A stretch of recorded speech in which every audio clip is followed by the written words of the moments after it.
Oke, salam dan salam sejahtera dan pencerahan saya berkenaan dengan kenyataan yang dikeluarkan oleh Datuk Seri Anwar Ibrahim selaku Ketua Pembangkang hari ini, iaitu mengatakan sidang parlimen kali ini satu penipuan.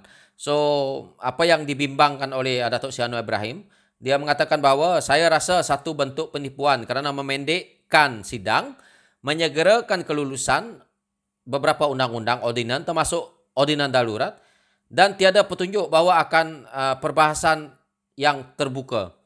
Jadi ini juga sebenarnya satu isu yang membimbangkan rakyat. Satunya, sidang parlimen dibuka cuma 5 hari. Dan kita tahu bahawa kenapa sidang parlimen ini nak dibuka pada 26 Julai ini yang berlangsung selama 5 hari ini. Kerana kerajaan ini mendapat ugutan daripada UMNO, iaitu kita tahu UMNO memberi tempoh 14 hari dan selepas tamat tempoh 14 hari, maka mereka pun keluarkan kenyataan bahawa akan bersidang tetapi 5 hari. Ini umpama melepaskan batuk di tangga. Ini kalau kita lihat kerajaan yang ada hari ini, dah terang-terang bahawa kerajaan ini mementingkan tempolok mereka sendiri. Kenapa sidang ini apabila dapat ugutan mereka boleh buat? Kenapa sebelum ni disuruh buka sidang parlimen ni, mereka bagi alasan yang begitu banyak. Dan kita lihat alasan mereka COVID, tetapi kilang boleh buka, beribu-ribu orang kilang ni boleh buka, dan kita tengok sidang parlimen 5 hari. 5 hari ni apa yang hendak dibahaskan? Itulah yang membimbangkan, yang mana apa yang diperkatakan oleh Ketua Pembangkang ini, yang dia mengatakan tidak ada petunjuk bahawa akan ada perbahasan terbuka. Perbahasan terbuka ini sangat penting apabila mereka membuat kelulusan tentang beberapa undang-undang, termasuk ordinan-ordinan darurat ni tadi, ataupun mereka nak membuat tambahan kepada pembelian. Contohnya mereka nak buat tambahan kepada pembelian vaksin contohnya. Nak menambah lagi duit sebanyak 500 bilion. Mereka harus bahaskan. Kalau tak ada bahaskan, bagaimana kita tahu ke arah mana duit itu? So, sekarang ini kalau mereka cuma pergi ke parlimen dan mereka cakap-cakap sendiri sebagai menteri, lepas tu pembangkang hanya mendengar. Ini satu yang berat sebelah lah, dan saya harap tidak seperti ini berlakunya. Dan kita lihat ini adalah satu kelemahan yang ada dalam pentadbiran sepanjang pemerintahan siapa yang jadi kerajaan dalam negara kita ni tahu. Jadi ini betul-betul tidak boleh dilakukan lah. Tetapi pemimpin yang ada dalam kerajaan hari ini melakukan sikap seperti ini betul-betul tidak profesional. Dan sebagai wakil rakyat, mereka kalau bertindak seperti ini mereka takut nak melepaskan jawatan, takut kerajaan ini jatuh. Sebenarnya apa yang mereka takut ini adalah untuk kepentingan pribadi mereka.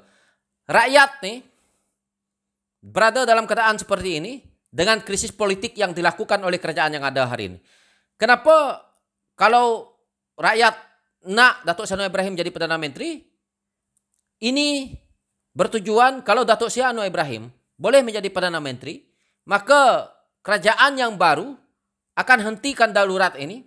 Dan saya percaya dan yakin bahawa Datuk Seri Anwar Ibrahim boleh menyelesaikan masalah COVID ini dengan cara dia, pentadbiran dia. Ini saya yakin kerana apa yang saya lihat selama ini, komitmen Datuk Seri Anwar Ibrahim untuk mengatasi COVID ini, dia ada cara tersendiri. Jadi kalau dia menjadi pemimpin utama negara kita ini, saya rasa dia mampu melakukan itu. Dan saya juga yakin apabila dia hentikan darurat dan dia juga berjaya memulihkan keadaan negara kita yang berada dalam paras yang teruk lah kalau kita tengok hari ini, ekonomi negara kita ini, maka selepas itu dia boleh menarik pelabur, dia juga boleh memberikan sedikit ruang untuk rakyat ini bernafas, tidak seperti hari ini.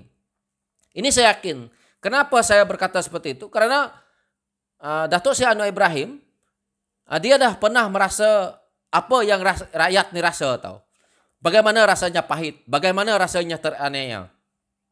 Pemimpin-pemimpin yang ada dalam kerajaan hari ini adalah pemimpin-pemimpin yang orang panggil orang kayangan.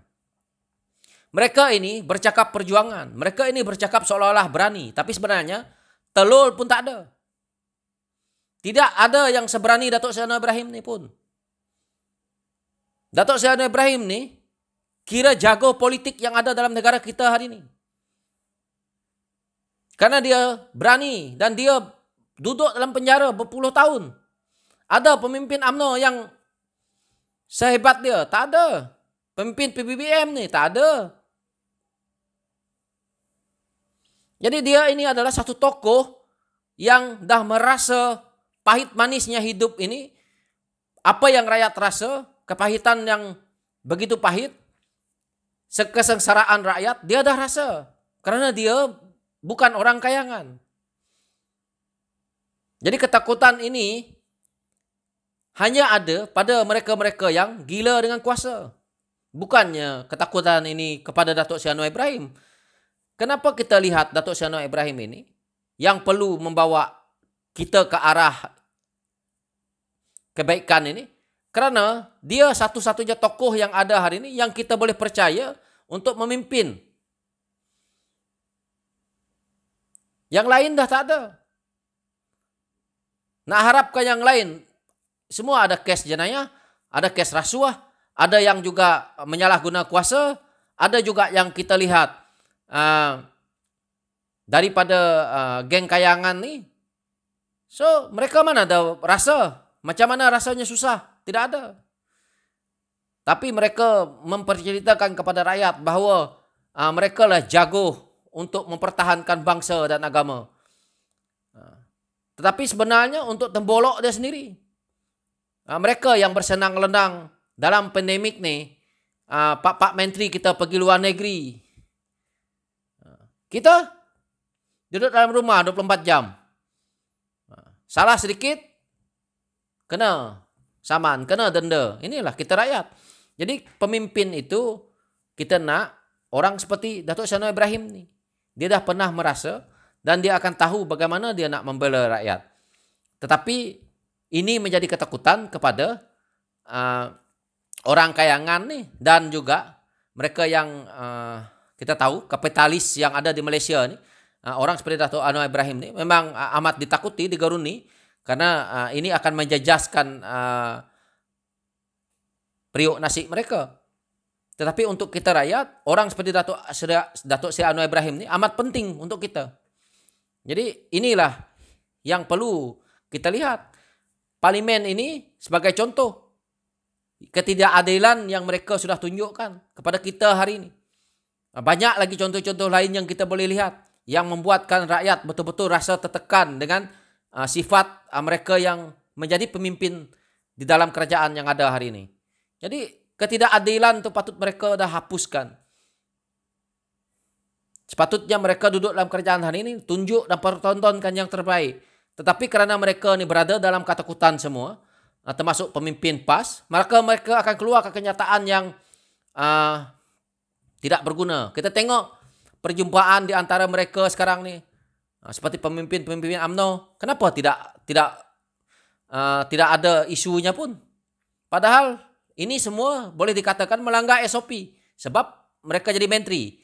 Ini adalah contoh-contoh cara-cara orang-orang kayangan ini bergerak dalam kerajaan apabila mereka menjadi kerajaan. Sebab itu, kalau kita nak hentikan ini, walaupun saya tidak mengatakan bahawa PH itu 100% bagus, saya pun faham setiap seperti pokok pisang, satu tandan tidak semuanya bagus, tapi perubahan itu akan dilakukan oleh ketuanya yaitu Datuk Seri Anwar Ibrahim.